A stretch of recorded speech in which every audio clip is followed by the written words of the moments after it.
ვიწყებთ, ვაგრძელებთ უпростоრად ჩვენ დილის განაცემას. გოგა ხაინდრავა მობრძანდა, მოგესალმები გოგა. ბოლოს ჩვენ შევხვდით, მაშინ როცა კუდის თანამშრომლები გავაგდეთ, ხო? ეხლა ეს კუდის თანამშრომლები უკვე სასარგებლო საქმეს ასრულებენ ალბათ. მე მგონი არანაირი ვოღმა ეხლა მათ მიმართ და ამ ბიჭების მიმართ არ აგავს. არასოდეს პირველი შემთხვევა ხო არ არის. რაღაც ისე აეწყო, რომ ყველა ხელმძღვანელობა ჩემ დაპატიმრებას აპირებს ადრე თუ გვიან. გება მომენტი, ამიტომ არანაირი რა თქმა უნდა, ბუნებრივია ხე იმათთან. ივანიშვილის სახთან რომ ბიჭები საცოდავად მანქანაში იყვნენ, ხო, ისინიც ცოდვები არიან რა. ყველა ცოდვა, ვისაც აიძულებენ რომ კანონი დაარღვიოს. რა სტადიაში ვარ, რა ხდება შენი აზრით ეხლა? მე ვფიქრობ, საწყის სტადიაში ვართ, რაღაცა მეტნაკლებად სამართლიანი და კანონიერი სახელმწიფოს ჩამოყალიბება. ხალხი მაინც აი უკმაყოფილოა იმით, რომ აი სწრაფად უნდა რაღაცეები. სწრაფად არ გამოდის სერიოზული საქმე და ქვეყნის მშენებლობა სწრაფად არ გამოდის. ამ სისწრაფეში იმდენი დავკარგეთ ამ წლების მანძილზე უკვე, რომ ვფიქრობ, უნდა დავფიქრდეთ რა, რომ სიჩქარეს მოჩქარეს მოუგვიანდეს ნათქვამია. არა, აი სამართლიანობის აღდგენა უნდა სწრაფად. სწრაფად ვერ მოხდება, მაგას დრო უნდა, იმიტომ რომ სწრაფად აკეთებდა სააკაშვილი და მივიღეთ ის რაც მივიღეთ. არა, აი ახალია მაგალითად არის რაღაც ჩემი აზრით არა სერიოზულ, არარელევანტურ ბრალდებებით დაჭერილი. ნუ ეს მხოლოდ ასე ვთქვათ პირველი ნაბიჯია. ბუნებრივია ამას სერიოზული გამოძიება მოყვება და ძალიან სერიოზული საქმეები იქნება გახსნილი. ისეთი დანაშაულები იქნება გახსნილი, რომ მე ვფიქრობ, რომ მაინც და მაინც სახალისო ქართულ საზოგადოებას არაფერი არ აქვს, მიუხედავად იმისა, რომ თქვა დაამარცხა ეს ბოროტება, მაგრამ თანამონაწილეობას ვერ გავექცევ. იქნება აი რაღაც შოკის მომგვრელი რამე. მაგალითად გუშინ იყო ძალიან ნაყოფიერი დღე. ბექაური მოვიდა მოყვა როგორ მოაწყო პროვოკაცია, შემდეგ სფარული კადრები გავრცელდა, როგორ ახდენენ კუდის თანამშრომლები. ყველაზე მთავარი საქმე, ბუნებრივია ხა ის გახმაურებული საქმეები არსებობს ბევრი და აბსოლუტურად უდანაშაულო ადამიანები არიან, სიცოცხლეს გამოსალმებულები და უამრავი დანაშაულია ჩადენილი, მაგრამ სახელმწიფო რანგის დანაშაული ერთ-ერთი პირველი არის ზურაბ ჟვანიას მკვლელობა. ხო. და მე ვფიქრობ, რომ ამ საქმის გამოძიებას წინ არაფერი არ უდგას, გარდა პატარა დეტალისა, ხარშილაძე და ძაძამია უნდა მოიყვანონ. დაცვის წევრები. უნდა მოიყვანონ დილ დაკითხვაზე და საღამოს საქმე გახსნილი იქნება. რატო ხარ დარწმუნებული? დარწმუნებული ვარ, იმიტომ რომ ძაძამიას და ხარშილაძის ტყუილებზე არის აგებული მთელი საქმე. ეს აბსოლუტურად ბინძური და არაადამიანური ვერსია, რომელიც მოგონილი და შემოგდებული იყო. მთლიანად აწყობილია მათ სიცრუეზე, იმიტომ რომ რო არა მათი დასტური იმის შესახებ, რომ იქ პანჯრაში ვითომ შეძვრა და ვითომ დაინახა და ვითომ აღმოაჩინა და ვითომ აკაკუნებდნენ და ვითომ აბრახუნებდნენ, არაფერი არ რჩება აბსოლუტურად და ბუნებრივია, რომ ძირითადი მოწმე მთავარი საიდანაც უნდა დაწყებულიყო საერთოდ გამოძიება არის ხარშილაძე. გუშინ დაიკითხა ძმა ზურასი და ალბათ გამოძიება გააგრძელებს უკვე დაკითხვა. შენი აზრით აი ამ ორი ადამიანის ეს არის გადამწყვეტი ფიგურა. რა თქვა ხარშილაძე პირველ რიგში, იმიტომ რომ ის დაადასტურებს იმას, რაც უკვე ისედაც ცნობილია, რომ იმ პანჯარაში შეზრომა იყო შეუძლებელი. ხო, ექსპერიმენტის დროს ვერ შეძვრა. იქ ასე ვთქვათ, ცალსახად FBI-ის დასკვნაში ეწერა, რომ ის გაზის გამოთმობელი ვერ გამოიწვევდა სიკვდილს. და რაც თავარია, ყველაზე მნიშვნელოვანი, რაც თავიდანვე გაეპარათ ამ უბადრუკებს, იმიტომ რომ ყველაფერს ესე ფაციფუცით აკეთებდნენ და არანაირი პასუხისგებლობა არ ჰქონდათ საკუთარ ნამოქმედარზე, ეს არის, რომ იმ ღამეს გაზი არ იყო. იმ ღამეს გაზი გადაკეთდა. გაზი არ იყო და როგორ უნდა მოწამლულიყო კაცი იმით, რაც არ იყო. ეხლა აღარაფერს ვამბობ სხვა დეტალებზე, მაგალითად ანაბეჭდები არა. მე რამდენიმე განცხადება მივმართე, როგორც ასე ვთქვათ, წერილობით ისე ზეპირ განცხადები და ვითხოვდი ჩემ დაკითხვას, იმიტომ რომ მე ზურა იმ დღეს ორჯერ ვნახე და ერთი-ორჯერ ველაპარაკე ტელეფონით. ჩვენ ვისადილეთ ერთად იმ დღეს ზუსტად და ზურამ არც ხორცი ჭამა, არც არაფერი არ ჭამა. მარხვაზე ვარ. ხო. ამიტომ დედამის შემდეგი ასე ვთქვათ დედამისის და მისი ოჯახის დასტურია რომ ან არც იქ არაფერი არ ჭამა. ხო, მორწმუნე იყო მარხვას. ხო, ამიტომ გაუგებარია აბსოლუტურად იქრება და თანაც ახლა ვინც ზურას იცნობდა, ახლა აზიზი კაცი იყო, ახლა მაგას ვერასოდეს ვერ დავიჯერებ, რომ და მაღაზიაში ნაყიდი კონია. ხო, კონიაკი. აი ეგ ნახდად ვიცოდი ერთხელ მახსოვს ხონებულმა მიყავი მასთან და შემიყვანა გვერდზე ოთახში და და იქ ქონდა ჯერ ხო გამოაღვო და სომხური კონიაკები მანახა. მერე კარგიო, კასაგებიო, მოგეწონა ესე გევასება კონიაკები. გამოაღვო მეორე კარადა და იქ ფრანგული კონიაკები ყველა რაც გამიგია და რაც არ გამიგია და არ დალებდა ეხლა. არა, ძალიან ხო იცი, ეხლა იქ ყველამ კარგად ვიცით, რაც ვინ ზურას იცნობდა, ეხლა ლაპარაკი არის სხვათა შორის იმ დღეს ბევრი საინტერესო რამე მოხდა, რაც შენი აზრით ეს საქმე მზად არის უკვე გასახსნელად, ხო? მე ვფიქრობ კი. მე ისე ვიმეორებ, ერთი დეტალი აკლია ამ საქმეს. ის რაც მე ვიცი და ძალიან ბევრი ვიცი, იმიტომ რომ თქვა ვახო კომახიძესთანაც მქონდა ურთიერთობები, მე თვითონ ფილმი გადავიღე ზურაზე და ნუ ეხლა დღემდე ურთიერთობა გვაქვს, ნახულობ ნინოს დედამისს, ნუ გოგლასთან მეგობრობ. ამიტომ ძალიან ბევრი დეტალი ვიცი ამ საქმეს. ეხლა ამას პინკერტონობა არ ჭირდება და დიდი გამოძიება. არ ვიცი, ყოველი წელი იყო 20-30 გახმაურებული საქმე. ყოველი წელი და გაუხმაურებელი კიდე ცალკეა. ამ 20-30-40 საქმეს ხშირ შემთხვევაში, რომელზეც ჩვენ ვიგებდით, ხო?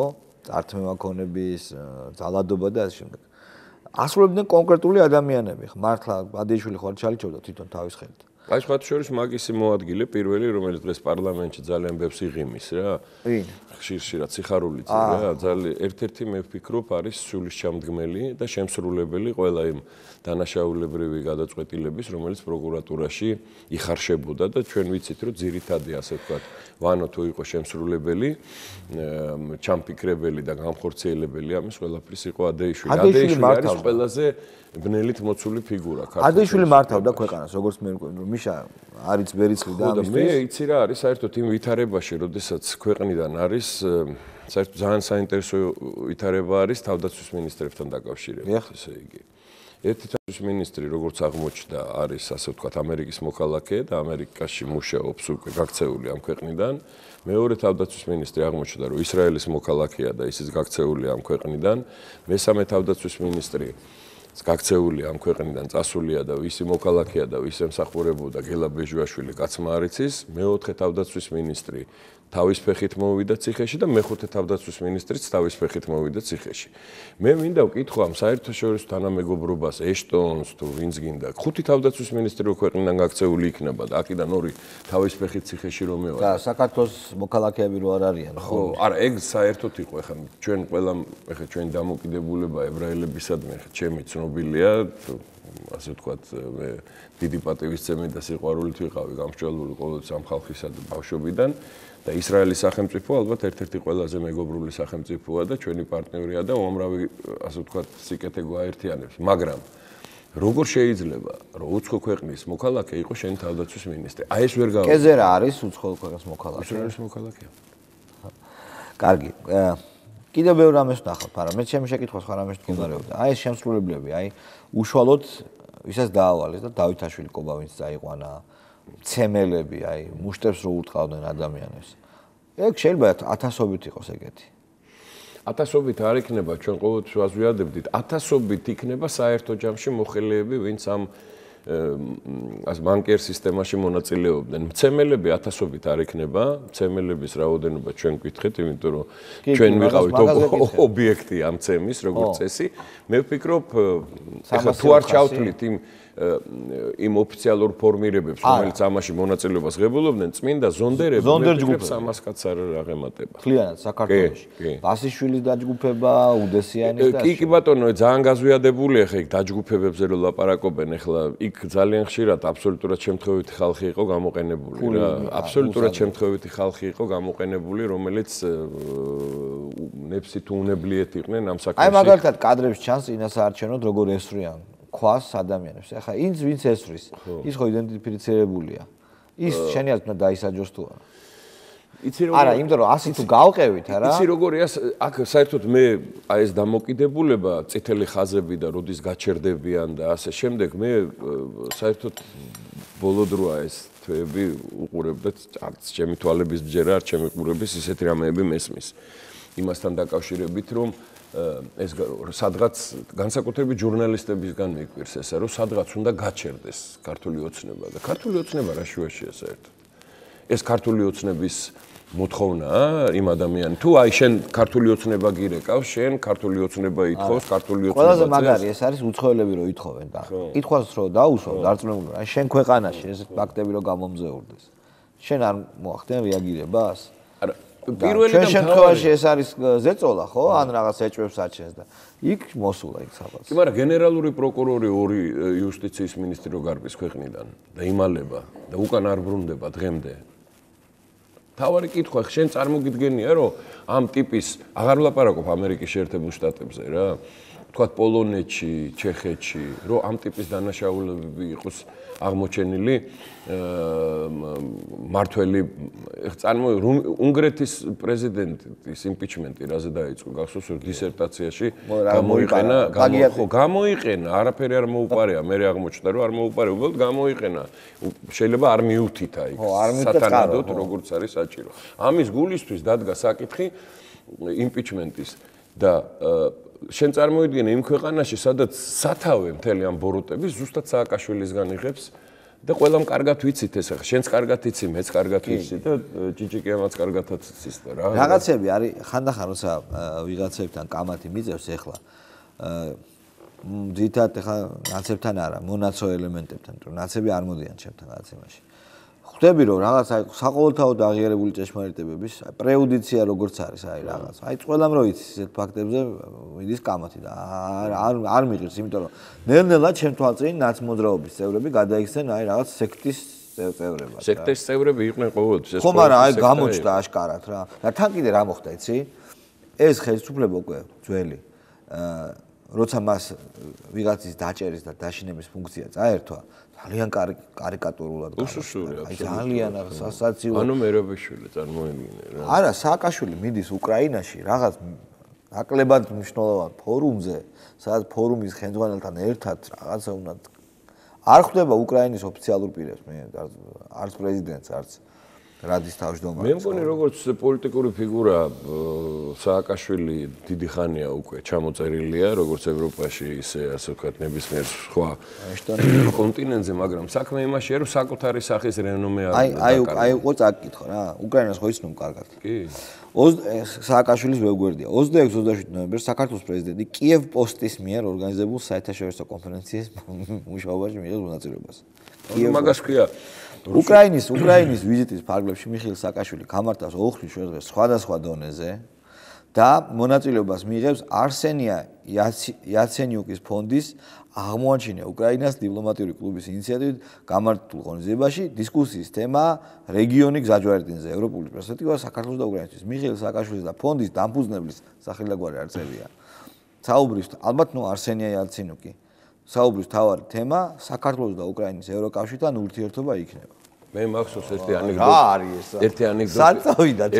ერთი ანეკდოტი იყო იმის მაპატე დაუნთარ ამის გამო აქ რომ ის აი ამ სიაბანდ რაღაცაში ის ნავთი არ უნდა ჩაუსხო თვითმფრინავში რა ხო რა უნდა იქ ეს ბრეჟნევის დროინდელი ანეკდოტია ბრეჟნევი საფრანგეთში ვიზიტით მიდის და ჩავიდა ჩამოვიდა და მაგარი უკმაყოფილ პომპიდუს დროა რა მეუბნება რა არის ბრენდილჩი რატო ხართ ეგეთი უკმაყოფილო да как говорит почему говорит сам пиду говорит не приехал зам пиду говорит тоже не приехал помпиду приехал это помощник ესე არის სააკაშვილის მაგრამ მე ვფიქრობ რომ ძალიან უსუსად გამოიცა ნაკლებად მნიშვნელოვანია ამ შემთხვევაში ყველაზე მთავარია რომ ყველა ის არგუმენტი რომელიც ქართულ საზოგადოებაში არსებობს ნაცებთან მიმართებაში იყოს განხორციელებული და ამას ძალიან დიდი მნიშვნელობა აქვს. ხო, არა, მე უბრალოდ კიდე როგორც კინო მევასება და აი როგორც კინო ელემენტს ისე უყურებ. დოი პოსლი, ანუ არჩევნებამდე მიშა და ეხლა აი რა პაპიე მაშესგან რომ რაღაცას გააკეთო და წყალი რომ დაასვენებს კარდონს რა. მიმინოში რო არის, კრასნოსაროშკი პროფესორ. საღაც აი ჩიკია. აი პროს წარმოიდგინე. იაცენიუკის ფონდის რაღაც თვითონ ეს იაცენიუკი კიევ პოსტის მიერ ორგანიზებულ საერთაშორისო რაღაცა. კიევ პოსტი გაზეთია, ხო და ჟურნალი. მე იცი რა მაინტერესებს უფრო სვაიამ დღეს აი ბოლო დროა სვაიამ სოფლიო პოლიტიკური კონიუნქტურით თავარ დაინტერესებული, რამდენად ასე ვთქვათ სად არის საზღვარი რა, აი ამ ცინიზმის და ფარისევლობის, სად არის საზღვარი რა, იმიტომ რომ დღეს როდესაც ლაპარაკია და ყველა ვინც ჩამოდის ხვდება ბოკერიას. ბოკერია არის დღეს აი ნათელი მაგალითი იმის, როგორ შეიძლება საკუთარი ქვეყნის ინტერესები პირადი რაღაცა სექტანტური ინტერესებიდან გამომდინარე იყოს მუდმივად დაზარალებული. იმიტომ რომ ის რასაც აკეთებს ბოკერია საბოტაჟზე რო ლაპარაკობენ, აბა რა არის ეს თუ არა საბოტაჟი? კი, რა თქმა უნდა, ბუნებრივია. და მეც არც არ აკეთებს, აბსოლუტურად. საერთოდ ძალიან მაინტერესებს ერთი ის უსაფრთხოების საბჭო ამ წლების მანძილზე იმთავითვე მაგის შექმნის პირველი დღიდან. იმიტომ რომ უსაფრთხოების საბჭოს მდივნები ისეთი გამორჩეული პერსონები იყვნენ. ბეჟუაშვილი იყო, მერაბიშვილი იყო, ის იყო რა, ლომაია იყო, ბოკერია, ასე ვთქვა რა ის. და ბოლოს ვიპოვე რა არის კიევ-პოსტი. Киев-Пост, еженедельная англоязычная газета, издаваемая в Киеве, Украина. Также имеет электронную версию на русском языке. Первая и наиболее популярная англоязычная газета Украины. Аргину. Асагеби. Айс донია რა. Აი. მადლობთ გოგა, დიდი მადლობა რომ მოხვედი. და მშვიდობისა საქართველოს. კი. და ჩვენ რეკლამას ნახავ და შემდეგ მეორე სტუმარსაც.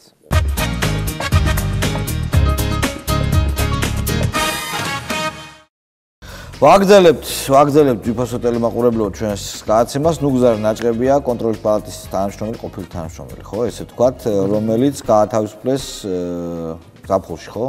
2005 წლის გაათავისუფლეს როდის? გადამაყენა 2005 წლის 12 აგვისტოს გადამაყენეს. 2005 წლის 12 აგვისტოს, ხო? გადაყენებული ვარ ასე აბრძანებაში. გადაგაყენათ კონტროლის პალატის თავმჯდომარემ. სასამართლომ გადამაყენა სასამართლომ. ხო, ის სასამართლოს საქმე აღეძრა იმედა. თქვენ არ დაგაკავეს? არა, მე გირაოთი ვარ. გასაგებია და ის გირაო მოქმედებს აქამდე და ახლა უკვე ის არსებითი განხილვა იწყება? ეხლა არსებითი განხილვა ამდენი ხანი რატო გაიწელა გამოძიება სასამართლოში? არ ვიცი, ეს ალბათ გინესის რეკორდსმენი ვარ, მეგეთ განსაჟელი ვარ. უკვე მერვე წელიწადია ხო და სასამართლო პროცესი გაიხსნა 3 წლის წინ, ორი სხდომა ჩატარდა და გაწესრიგებელი იყო უკვე? კი, როგორ არა, ორი სხდომა უკვე ჩატარდა, ეხლა დღეს იქნება. მუხლი რომ რას გედავებიან ბატონო? ეს მე და სხვათა შორის ბაჩო ახალაიას ერთი და იგივე მუხლი გვაქვს 333-ის პირველი ნაწილი მაქვს, მე და იმას სხვა ნაწილი აქვს რა. და ნუ ხუთამდეა პირველი. თანამდებობის ბოროტად გამოყენება. პირველ ნაწილი სადამდეა სანქცია? 3 წლამდეა. ანუ ეს არის უბუქი დანაშაული. ხო, სუბუქი დანაშაული. ამიტომ გირაოთს გირაოთი. ამიტომ არის ეს გირაო. კარგით, და რას გედავებიან კონკრეტულად? ჯერ ეს გითხარით, აი რა. კონკრეტულად მემედავებიან ზემოქმედებას გენერალური პროკურატურის პროკურორზე დავით კორძაიაზე. ბატონო, ზეწოლას? ზეწოლას კი. რომელიც მათი აზრით რაში გამოიხატა და ვინ იყო ესე? ეს იყო პროკურორი, რომელსაც მიყავდა გიორგობიანის გახმაურებული საქმე და მე იმას ვესაუბრე და ეს საუბარი ჩაითვალა ზეწოლად. და თქვენ როგორ შეგეძლოთ პროკურორზე ზეწოლის მოხდა? ნუ მე არანაირად არ შემეძლო მაგაზე ზეწოლის მოხდა. რა უთხარით, თუ ასე გააკეთებ, მოკლავ თქო თუ რაღაც. არა, ასეთი რაღაცა. აბა ნუ რა წერია იქ, რა მითხრაო რა. ხმამაღლა ლაპარაკობდა. გასაგებია ხმამაღლა ლაპარაკობდა, ჩანაწერი არსებობს რამე საქმეში? ჩანაწერი არავითარ. მარტო ამ კაცის ჩვენებით ახლა? მარტო ამ პიროვნების ჩვენებით არის. პროკურორი ჩვენებით. ეხლა სად არის პროკურორი? პროკურორი პროკურატურაში მუშაობს. და რაო რას ძახის? ანუ ხმამაღლა მელაპარაკებოდა სადო? შემხვდაო, ამუშაო კაბინეტშიო სადო? მე ვესაუბრე ტელეფონით და ვთხოვე შეხვედრა ან მასთან გაიგეთ ან სადმე და ის მაგალ მითხრა რომ მე ახლა მოძრაობ კონტროლის პალატასთან ახლოს და მაშინ თქვენთან ამოვალ და ვისაუბრეთ ჩემთან კაბინეტში დაახლოებით 40 წუთი. ამ საქმესთან გიორგობიანის საქმესთან, იმიტომ რომ თქვენ გქონდათ მტკიცებულებები რომ ის უდანაშაულო იყო, ხო? კი, მე შესწავლილი მქონდა 3 თვის განმავლობაში გიორგობიანის საქმიანობა, გულდასმით მქონდა და ამოწმებდით მას. კი, ამოწმებდი და ესე იგი, რა ქვია, დარწმუნებული ვიყავი, უკვე თუ დაჯერებული ვიყავი, რომ ესე იგი, ეს ადამიანი იყო უწესიერესი და სუფთა ადამიანი იყო და მაგრამ დაიწერა არასწორი აქტი და აი ეს არასწორი კონტროლის პალატაში დაიწერა. კონტროლის პალატაში დაიწერა. მოაწერეთ ხელი. მე არ მოვაწერე ხელი. აბა როგორ დაიწერა აქტი? მაგას უფროსმა დაიწერა, უფროსმა მოაწერა, ხო განყოფილებას. მონახეს ახლა მე გვერდი ამიარეს და სხვები მონახეს და იმათ თქვენ ამოწმებდით გიორგობიანის უწყებას? ნუ ახლა მე დეპარტამენტის უფროსის მოადგილე ვიყავი და კურირებას უწევდით, ხო? კურირებას უწევდი და რევიზორებმა დაწერეს და მე წინააღმდეგ საერთოდ როგორ იკერებოდა აბა 2005 წელს ეს საქმე? იკერებოდა, მოდიოდა შეკვეთა.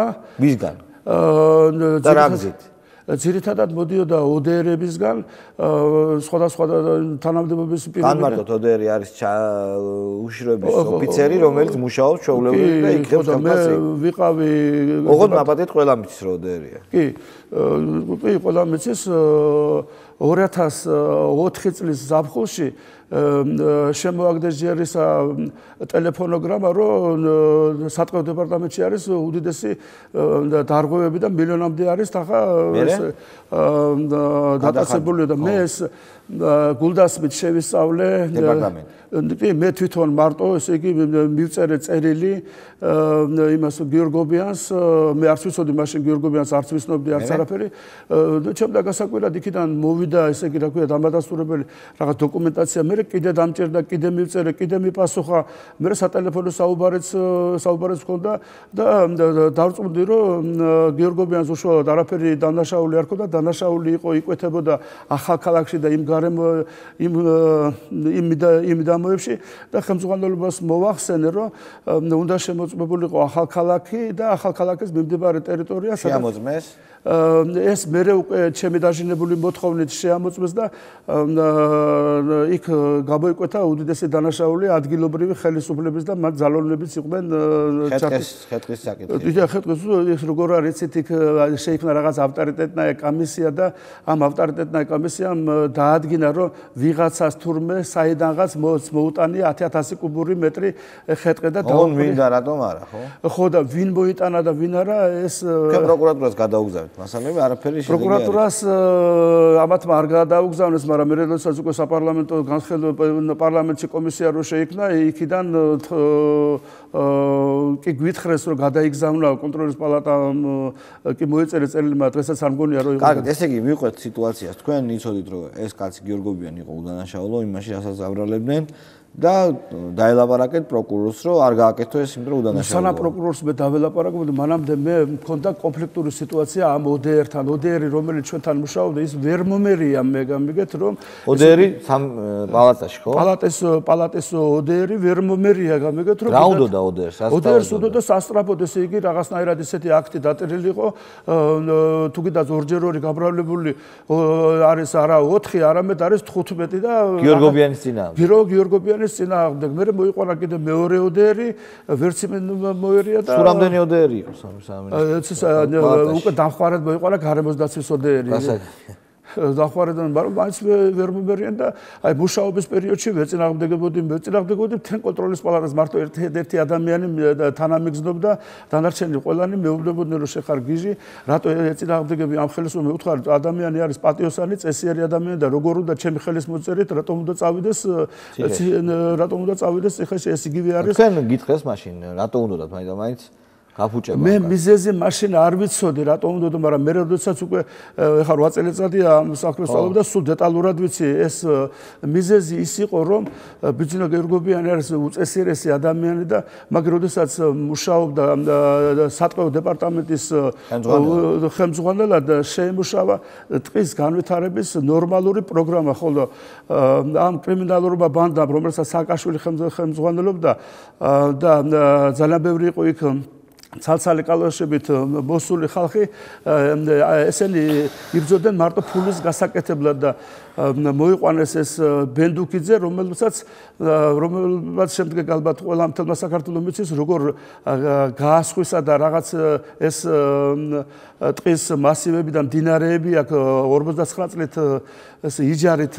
აი მაინტერესებს ეს თემა. ბენდუკიძესთან კამათში გრიგოლია მაგალითად ვერ გაშალა ეს თემა. გასაგებია რატომაც, იმიტომ რომ დემაგოგიურად მაგას გიორგობიანი გაშლის თავის დროზე დემაგოგიურად მიუდგა ის ბენდუკიძე და მოუგო რა თქმა უნდა. მაგრამ ეს არ არის. თქვენ ხართ საქმის კურსში მაგრამ მე ახლა იცით როგორ არის იმ დონეზე გაიგეთ რომ როგორც გიორგობიანი არის მაგ დონეზე არა ვარ საქმის კურსში რომ დაუშვათ რამდენადების კალაპოტები გაასწრებს მესტერულ დონეზე მაგრამ ამას დიდი ფილოსოფია არ უნდა რომ ამ იმეს არასწორი მოხმარება ხეთყისა ანუ თქვენ არიცით კონკრეტულად რომ კონკრეტულად ახლა დეტალებში ვერ შევალ კარგი ვილაპარაკოთ ისევ თქვენ საქმეზე და გთხოვდნენ თქვენ გაფუჭებას გიორგობიანის ეხლა რაზეც არის ის ძებნილი აი ის საქმე ის შეთითქმელია თქვენ ეს არის თავი და ბოლომდე შეთითქმელი ჯერ ერთი შეითითხა ჩვენთან პირველად კონტროლის პალატაში დაიწერა არასწორი აქტი ამის შემდეგ ეს აქტი გადაიგზავნა სასამართლო საექსპერტო ბიუროში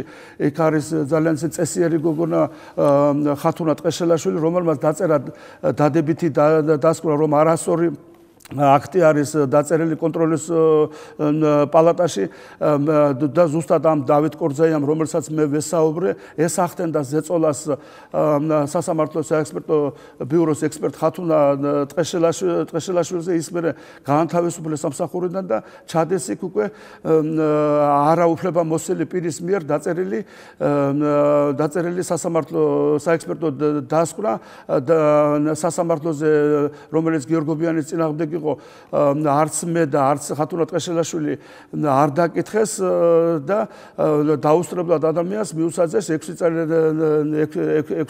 წელიწადი.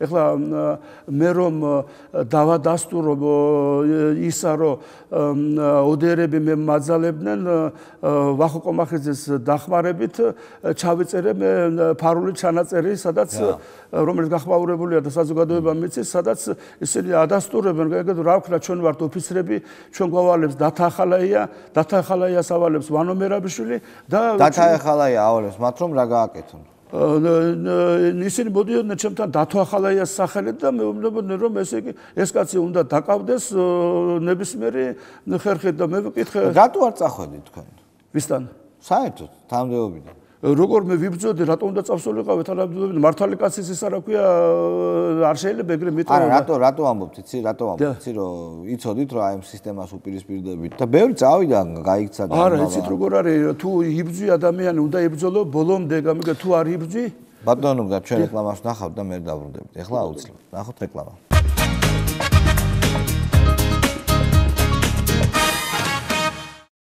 დაბრუნდით პირდაპირ ეთერში ძვირფასო ტელემაყურებლებო ნუგზარ ნაჭყებია კონტროლის პალატის ყოფილი თანამშრომელი 2005 წელს იგი ასე ვთქვათ პროვოკაციის გზით გათავისუფლებული იქნა და სასქესო სამართლიანი პასუხისმგებლობას დაეკისრა ესე იგი მოდი კიდევ ერთხელ გავიაროთ იმ პროკურორს რომელიც თქვენ გედავებათ თქვენ თავის ჩვენებაში ის პროკურორი ამბობს რომ თქვენ უბრალოდ კაბინეტში ამაღლა ესაუბრებოდით და რას ეუბნებოდით აი ხო არის საუბრის მისებური ვერსია ხო მე ჩავაყენე საქმის კურსში ეს პროკურორი რომ აქტი რომელიც დაეწერა კონტროლის პალატაში არ არის სწორი ვანახე ჩემს მიერ დაწერილი ორი მოხსენებითი ბარათი ამ საქმესთან დაკავშირებით არგუმენტირებული პასუხი რომ რატოც არ იყო კონტროლის პალატის მიერ დაწერილი აქტი ესენი გავაცანი გავატანეთ კიდეც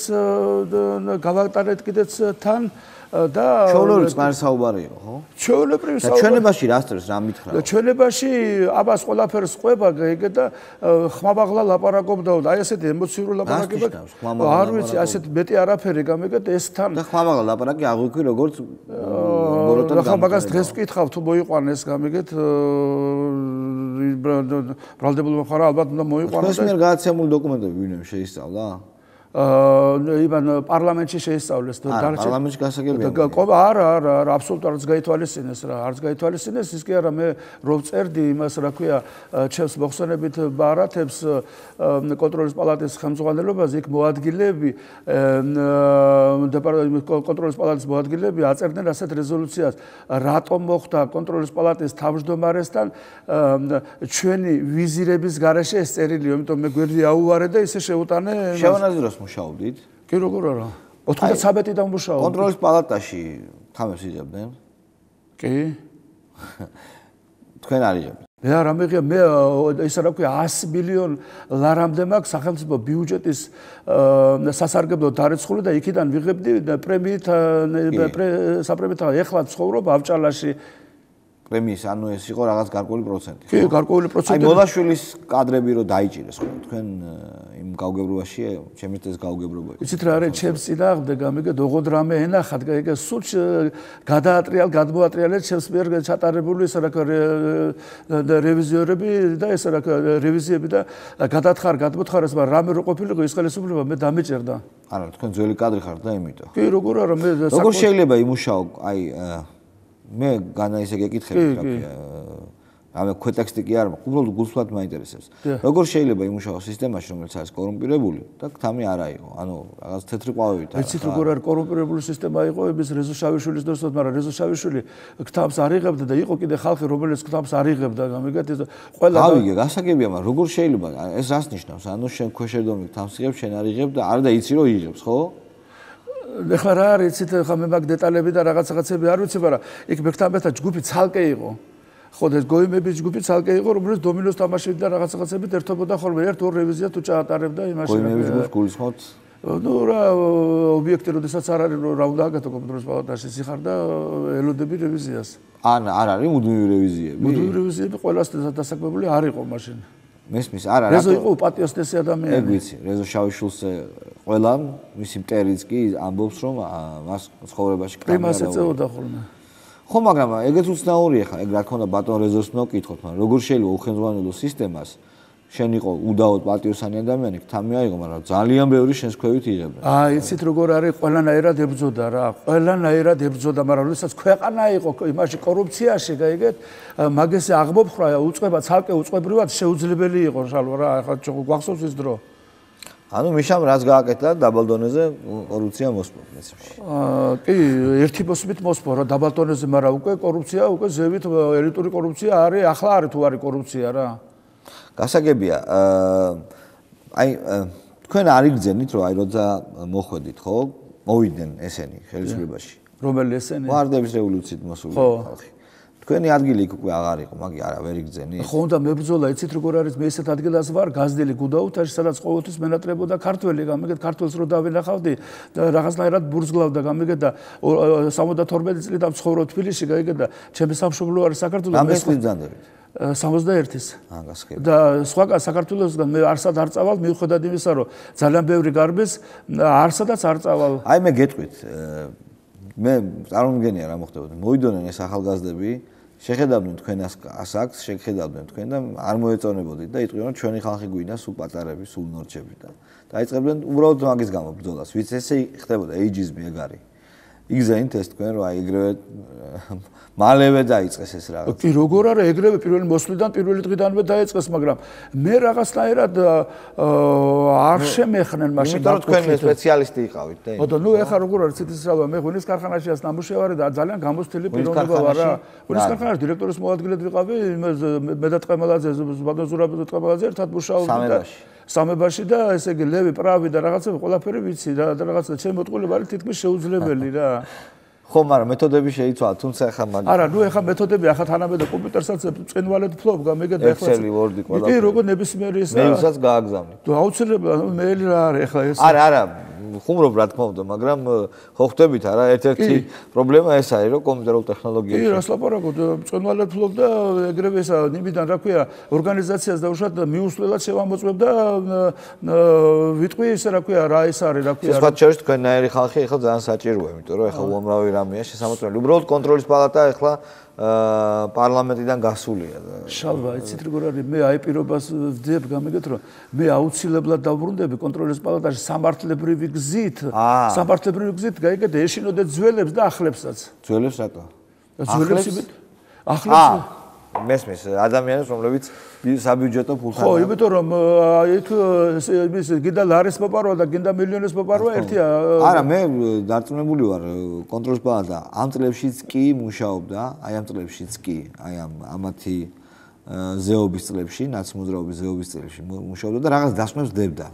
უბრალოდ პროკურატურა არანაირ რეაგირებას არ ახდენდა ამას და კონტროლის პალატა ხო ვერ დაიჭერს ადამიანს.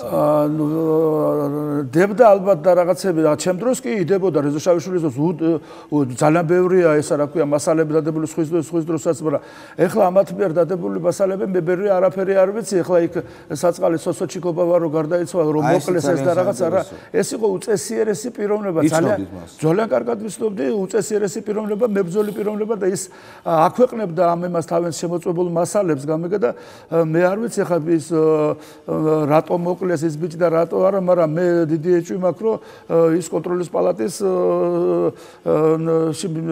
მიმდინარე პრობლემას აი ძალიან საინტერესოა კონტროლის პალატა მაგალითად მერია თქვენ გეხებათ? კი როგორ არა? აი მერია რო შეამოწმოს. მე იმ დროს არ ვიყავი, გაიგეთ, ჩემმა ხალხმა, ჩემმა მეგობრებმა ესა რა შეამოწმეს გამიგე და მან ისიც მე განათლების სამინისტროს და რაღაცა უდიდესი დარღვევები იყო რა. ხო, მერია არის ბუდე ალბათ. იქ არის დახურული ფონდები და ასე შემდეგ რა.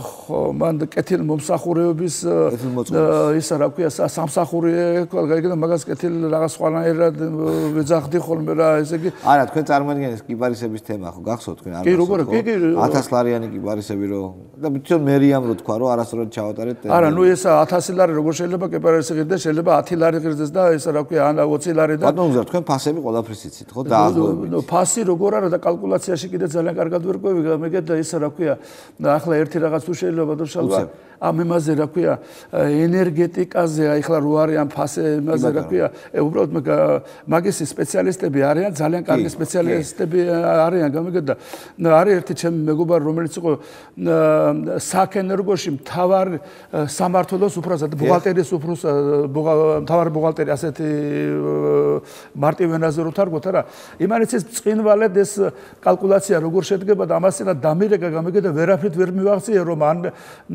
ბატონ ბიძინასთან შევხვდე, ან კახასთან რო შევხვდეო და მე გიორხელიძესთან გავაგზავნე, დემურ გიორხელიძე უწეს ერთ ვიცი და როგორ არის იცი ფასი არა კალკულაციაში შესული არის 40% კომერციული რისკი. კომერციული რისკი ხა შენ 40% იყო. არა, კომერციული რისკი აქ საერთოდ არ უნდა შევიდეს. კომერციული რისკი უნდა შევიდეს თავის მოგებაში იქ შეიტანოს, თორემ 40%-ია და ამას თუ მაგალითად თუ ოთარ გამყრელიძეს მიიწვევენ ენერგეტიკის სამინისტრის არის ეს კაცი, ხო? კი, ოთარ გამყრელიძე. კარგი, დიდი მადლობა. ბატონო, დღეს სასამართლო გაქვთ, გისურვებთ წარმატებებს. ჩვენ ამით ვამთავრებთ ჩვენს გადაცემას.